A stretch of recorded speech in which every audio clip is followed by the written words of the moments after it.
All right, here we are. Welcome to Win the Day live stream, where we talk about how to win as real estate people. And today I want to talk about how to make more money. I like that.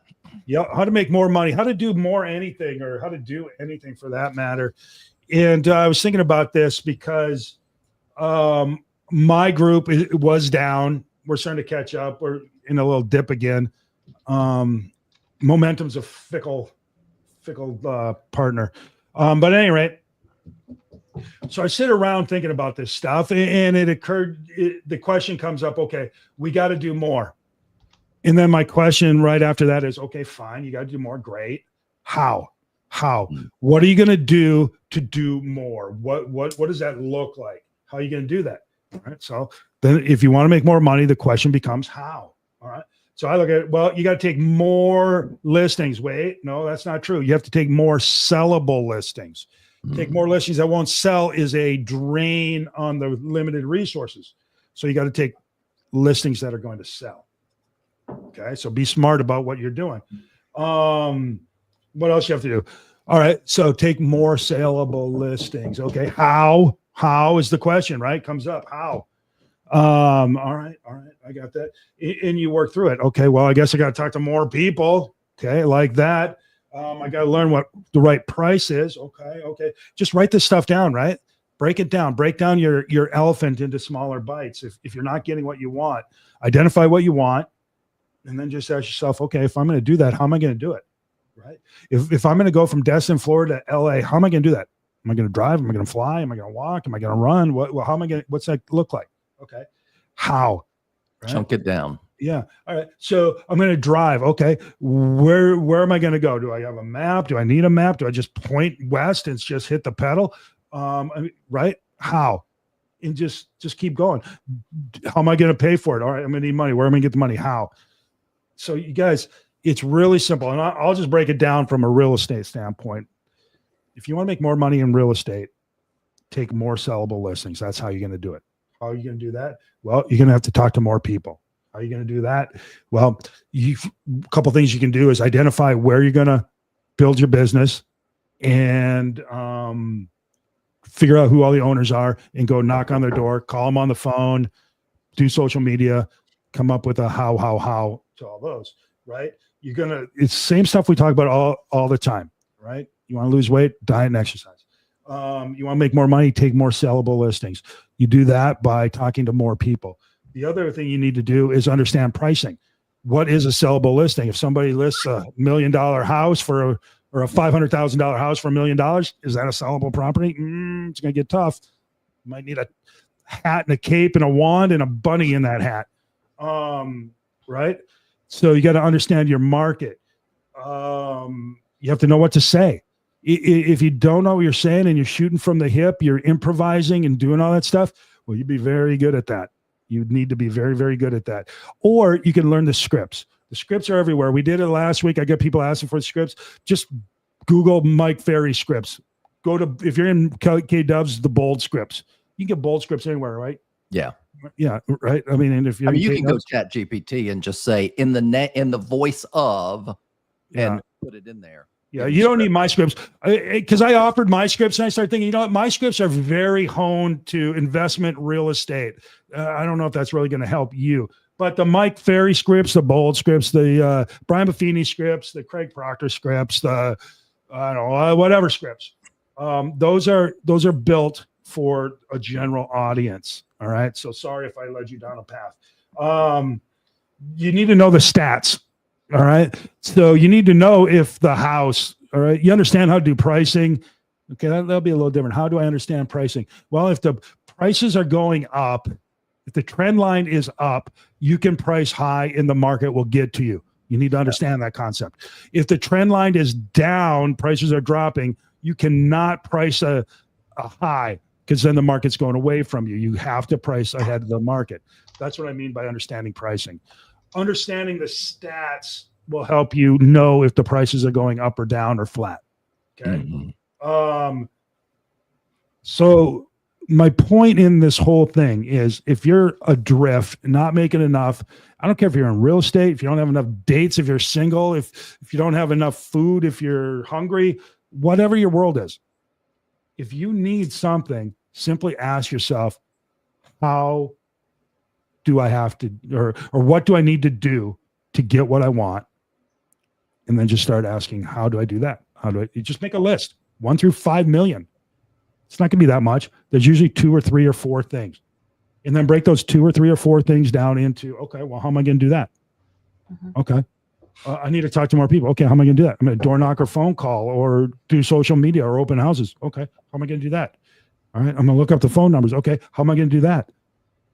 Get online, look up services. Okay. And eventually you get down to, I can do that. Yeah. And then you got it. And then you just start doing it. And then you wake up one day with more stuff than you ever thought. And then you need a new dream. Hey, if I was going to dream bigger, how would I do that? And away you go again. Make sense? Yep. Thoughts? Anyone got thoughts on that? It's a pretty simple concept that gets overlooked often. I had a professor that loved to say is, What's the Gilligan's Island? Yeah, the professor. He always said, hey, look, how do you eat an elephant? 1 bite at a time. And if you choke on that bite, slice it deli style. So sometimes you have to chunk it even further down. And I think there's another series of questions that you can ask yourself, not just how do I do that, but for what purpose or intention? Because that really aligns what you're after. I'm going to post on social media for what purpose or intention? Well, that clarifies what you're going after. Well, so okay, for what purpose or intention? And you need the how, you also need the why. And those two work hand in hand. Yeah, it's really easy once you break it down. I think the hardest part of it is understanding that you can break it down, because really what we do, these are obstacles that we form in our own head often, right? We create these locks and put them on these imaginary locks that we put on these imaginary doors that keep us from what we want for whatever reason that may be. Maybe that goes back to Mark's why question. And so we get stuck. Oh, I can never run a marathon because I can't. Okay. Well, how would you if you did? Yeah. Well, I can't. See, that's your imaginary lock, right? Julie, you've dealt with this over time, haven't you? Yeah. Well, one of the things I was going to say is there's always a way to do something. And you've got to look at the market and go, somebody's doing it, right? There's no. That's what got me fired up. I looked out and said, wait a minute. We're not doing anything. Is everybody not doing it? Wait a minute. Somebody's doing something. Wait a minute. What the heck? Zero sales? Are there 0 listings? Is there 0 going on? And the answer is that's a false mindset. That's a false mindset. Yep. So the first thing you got to do is look at your mindset and say, if somebody can do it, and this is what I grew up my whole life saying, if anyone else can do it, I can do it. And of course, I was overconfident as a kid, and I can do it better.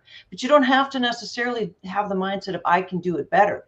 You just have to look around and go, just because everybody out there is like, oh, everything's horrible, the sky is falling, Chicken Little, we're all going to die.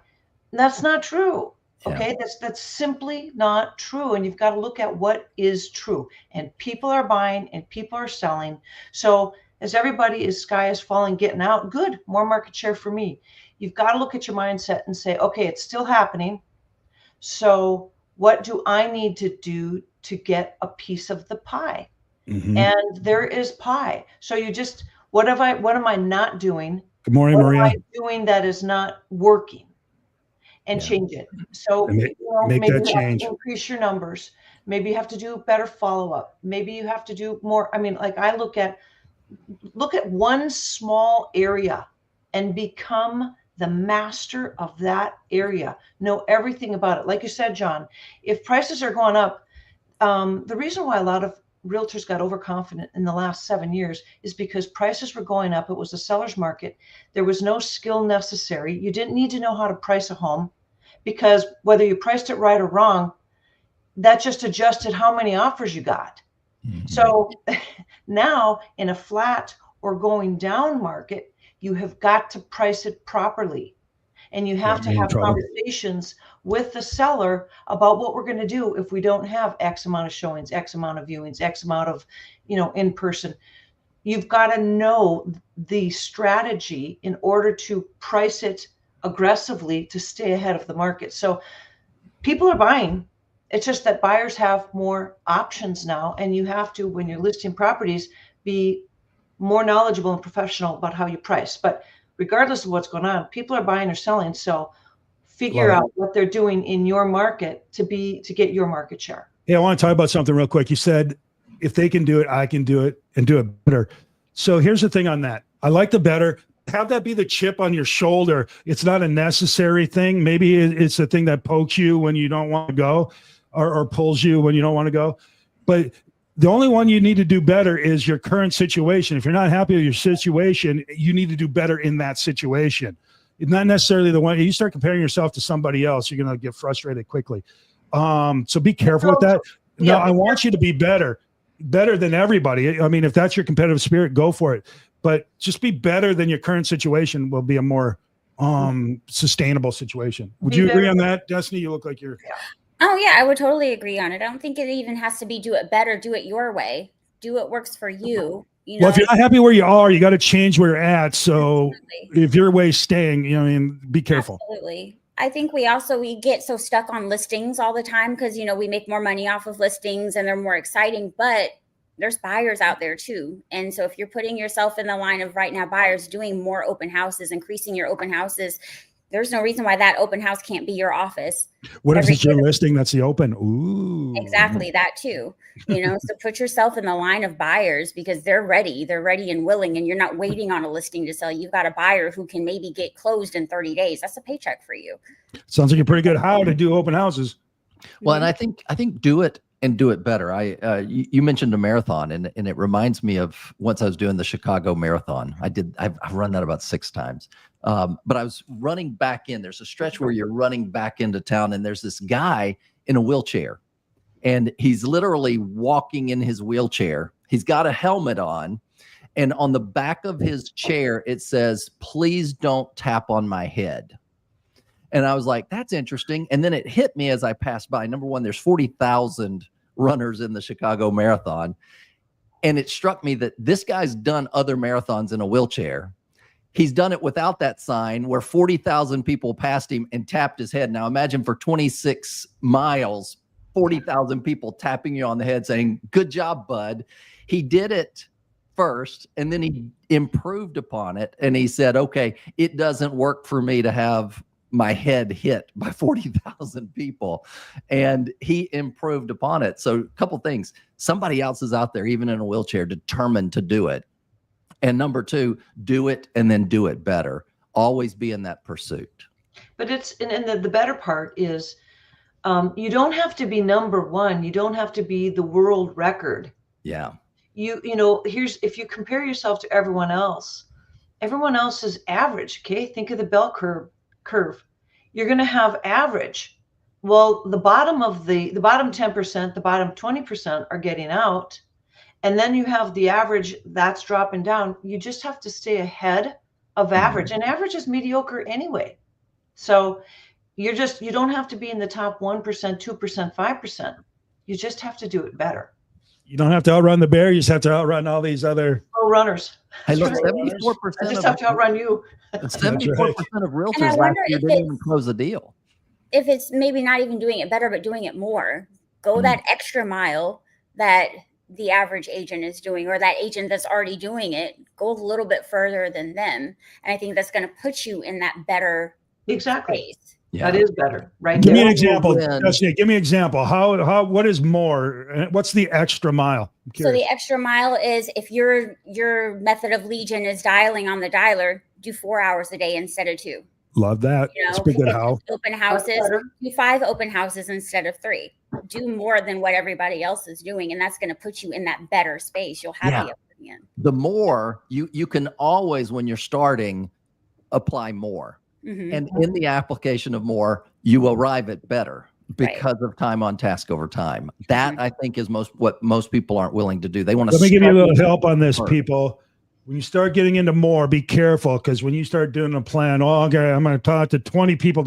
F that. I'm going to do more. I'm going to talk to 30 people today. And pretty soon you get like, oh my, how am I going to talk to the? No, start with 5 and then do more, and then get to 10 and do more. All right. Yeah. Hit your first goal and then do more.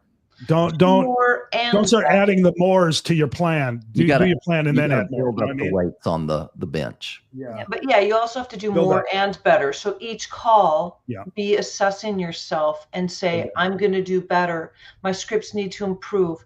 That call I didn't like because this, what went wrong? And then you assess each time. It's just a little 1%, 1%, better every time. And then you get better over time. And one of the things I want to come back to, one of the things you said, Destiny, if you're farming a neighborhood and you're calling everybody, door knocking, doing mailings, and doing open houses, remember, if you have 10 or 15 open house signs, those are your mobile billboards that everyone's seen in that same area over and over and over.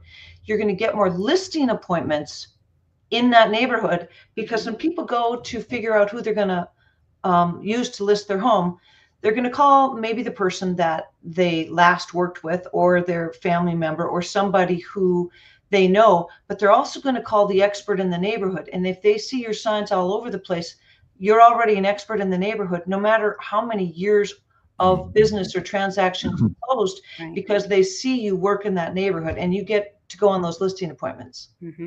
Cool. So this is a good message. I think y'all should go back and listen to this again, because and subscribe. Everybody bumps up against a wall, a ceiling, or something. What's that, Mark? And subscribe so that it comes back up on your feed. You know, I had a failure yesterday, which was so good for me. Had a lead come in, buyer lead, getting all ready to go. Somebody wanted to go look at a property. It was about an hour's drive to do it. And it's like, hey, we've got to do the BBA, the buyer's broker agreement. And they pushed back. Now, I've never had to do that. You know, of course, the worst words is, I went through a real estate class 4 years ago, and that wasn't ever taught. But here's the thing is, I was talking to a friend, and he asked a simple question. He goes, did you go into explanation, or did you go into curiosity to find the reason behind the hesitancy? And I went, dang, I went into explanation. I didn't get into curiosity. And so for me, that failure was actually a win, because it honed my skills to come back and say, all right, you know what? I could have saved that instead of going into explanation mode. Very good. I'd like to piggyback on that too. You know, over the weekend, my open house got canceled because of the Mardi Gras parade. And so, I could have said, I'm going to take a day off, but I noticed that, my scripting could use some improvement. So I started working on some new scripts and spent hours just practicing and reading through those scripts. So I think even in your downtime, perfecting yourself on the back end, so that when you go into making those calls, or when you go into an open house, you're prepared and you're ready. So I'm from North Dakota, Grand Forks, North Dakota. That freaking Mardi Gras is a real thing, man. Julie, you probably don't know it. Over here, Mardi Gras, we're shutting down. That's it. Yep. Why are you calling me? It's Mardi Gras. I'm like, who cares? Serious. They care. Yeah. Amazing. All right, so here, let's go through it. Identify the problem. You got to understand what you're up against or what you're trying to do, okay? 2, ask yourself, what can I do? What can I do, right? Sometimes you get to a point, I want to be a professional basketball player. Well, okay. Right? Identify the problem. Make sure it's not, I want to be an astronaut. Okay. Or I want to be on the moon. Okay, whatever. But if I want to sell more property, cool. Right? I want to make more money. Cool. Whatever. Right? 2, what can I do? What can I do to make that happen? And then 3, how? How am I going to do that? Just work that out. It might take a minute. It's going to be easier than you think. It's going to just keep going down until you get to the point you go, I got that. I can do that. And then do it and do it and do it. And get a thinking partner to help you walk through that. All of it. Yeah. That's a mentor. Get the thinking partner. So this is interesting too. Side note. Yesterday I was thinking about what I wanted to write, what we're going to talk about, whatnot. And I was reading about a guy talking about fancy words and not so fancy words. And the most lasting words are simple words. Okay. Like what Churchill's speech, we will win in the air. We will win, or we'll fight in the air. We'll fight in the sea. We'll fight in the cities. We'll fight in the streets, on and on. Right. In just simple words. Okay. So I thought, you know what? I'm going to write a whole post of 1-syllable words. And I did. If you go look at the post today, 459 words, 1 syllable, consecutive 1-syllable words. That sounds hard. Love it. Right. Shows I'm a nerd, right? I was telling Gil, you know, you're a nerd when you tell people that you wanted to write something using only 1-syllable words. You're even a bigger nerd when you brag about it. So yeah, I'm a nerd, but it's kind of cool. My point in that story is this: simple's better. Simple words. You don't need to be fancy, fluffy, all that. If you were to sell, where would you go next? Yeah. When would that be? It's very simple. There's got to be more than that. Got to be. Not really. Right? To be or not to be. Right? So keep it simple is my point. All right. Yeah. Last words, Mark? Hey, look, there are success leaves clues. Look at what other people are doing, rip off and duplicate, go and do it, and then improve it. Right on. Julie? I would just say, be better. Be better than yourself yesterday. Be better than yourself an hour ago. And I want to add, this coming Wednesday, Workshop Wednesday, we're going to talk about pricing, how to price a listing, how to get price reductions, how to, all those things about pricing. So good. Destiny? I would say just do more than what everybody else is doing, and that'll put you in the space of better. Billy Idol would agree with you. Okay. Very good. Very good. Let's go to work, people. Talk to you tomorrow. All right. Bye.